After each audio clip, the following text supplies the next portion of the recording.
उस ताकत का हम क्या करेंगे? जो पैसा कुछ लोगों की जेब में चला जाएगा, कुछ बड़े उद्योगपतियों की जेब में चला जाएगा, कुछ बड़े व्यापारियों की जेब में चला जाएगा, कुछ बड़े सर्विस के सेक्टर के जो लोग हैं उनकी जेब में चला जाएगा। अगर किसान गरीब रहेगा, अगर कमेरा वर्ग गरीब रहेगा, तो उस तीसरी आर्थिक ताकत का जाने का भारत का कोई, मैं नहीं समझता उसका कोई मतलब है। इसलिए मैं सिर्फ इतना कहना चाहता हूं कि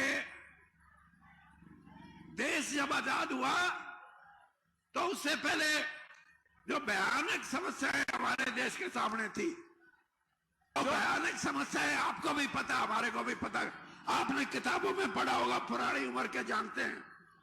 देश में भूखमरी थी, देश में गरीबी थी, देश में बेरोजगारी थी, देश में भ्रष्टाचार था और किसान का शोषण होता था और कमेरा वर्ग का सामाजिक और आर्थिक उसका ऐसा शोषण जो सामाजिक रूप से भी उसको नकारा जाए और आर्थिक रूप से भी उसकी कोई रुपए पैसे की कोई जगह ना हो, ऐसा समाज था।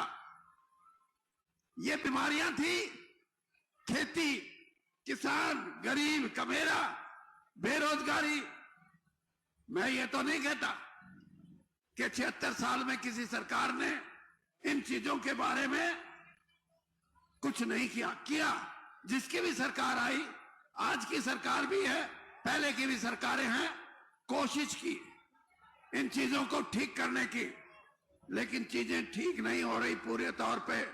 और ये इसलिए नहीं हो रही कि कहीं ना कहीं हमारी आर्थिक नीतियों का खोट है।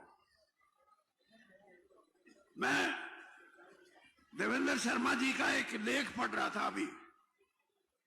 इन्होंने लिखा कि बहुत सी यूनिवर्सिटी ऐसी हैं, जब धान की कीमत मुकर्रर करनी थी तो किसी यूनिवर्सिटी ने कहा कि इनकी धान की कीमत 2700 रुपए कर दो, किसी ने कहा 3200 रुपए कर दो, किसी ने कहा 3600 रुपए कर दो। और वो यूनिवर्सिटियों की शोध के बाद ये बात थी।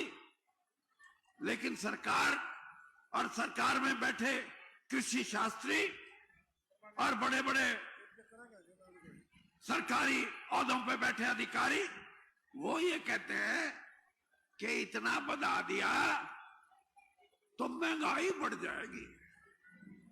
अरे जब सीमेंट का भाव बढ़े, जब लोहे का भाव बढ़े, जब कपड़े का भाव बढ़े, जब नहीं महंगाई बढ़ती, कोई बोलता नहीं, क्योंकि आर्थिक व्यवस्था में वो तगड़े लोग हैं।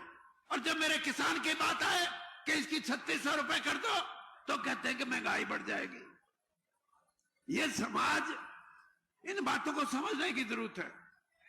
अगर हम इन बातों को समझ के अपने हकों की लड़ाई लड़ना सीख गए, तो फिर आपको इंसाफ, कोई किसी की सरकार हो, आपको इंसाफ मिलेगा। अब आप एक बात बताओ, जो कहें भाई हर 4 महीने के बाद 2000 रुपये किसानों को मिलेंगे। हम कोई खैरात नहीं चाहिए। किस बात का एहसान है 2000 रुपए देके, साल में 6000 रुपए देके? आप हमारी कीमतों को डबल कर दो, हम आपसे ना यूरिया के खाद की सब्सिडी मांगेंगे, ना हम बिजली की सब्सिडी मांगेंगे, ना हम बीज की सब्सिडी मांगेंगे।